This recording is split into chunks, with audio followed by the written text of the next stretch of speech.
This is the Ulanzi LM07.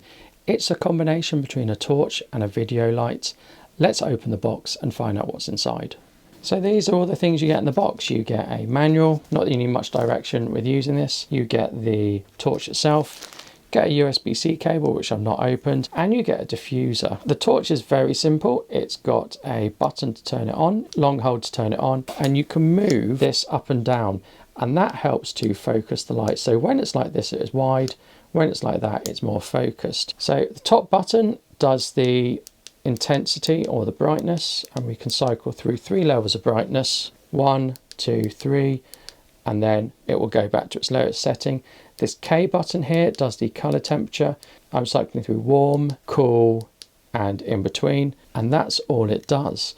The diffuser fits on like so and creates quite a diffuse light.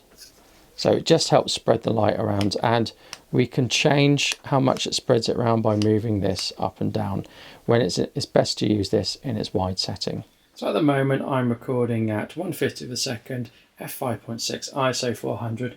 I've got my studio lights on, and if I turn the studio lights off, you see it goes incredibly black. So I've got here the Ulanzi torch, and what I'm going to do, I'm just going to turn it on. It's got the diffuser on. I'm going to turn it up to its maximum, and I'm now going to turn off the studio lights. So we can see it's quite bright with its diffuser on.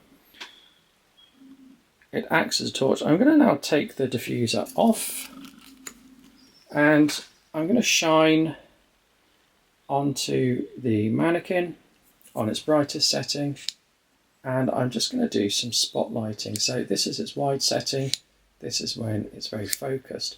Really, the use of this is for things like rim lighting and creating interesting patterns in the background.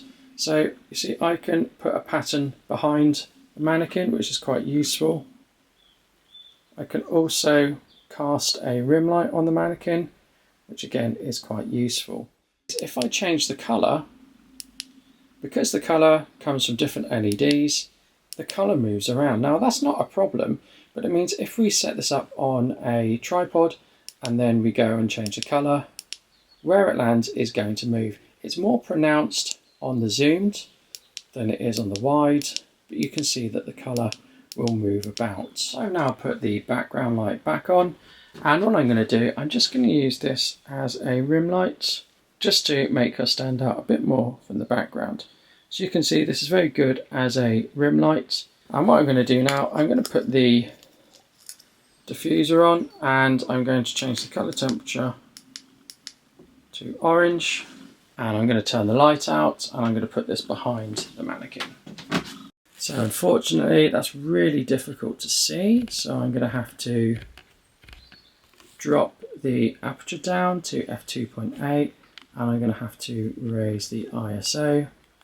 But you should be able to see that we've got a nice orange glow behind the mannequin, and that's because I'm just using the diffuser with the orange light. So what do I think of this Ulanzi torch? I think this isn't to be used as a main light source. It's not bright enough, but I think this is really good for using as a secondary light source, whether that's adding rim light, adding a bit of colour light somewhere else in your scene. I think it's good. I do like the fact that you can use this function to narrow your beam or widen your beam, and it's really good that we get multiple colours of lights out of this, and we've got some simple adjustments. This is also very small, very light, it's rechargeable, and it's got a tripod socket on as well. So this is a very good product, and I think it's very useful, but I don't think it is bright enough to use as a primary light. Thank you, goodbye.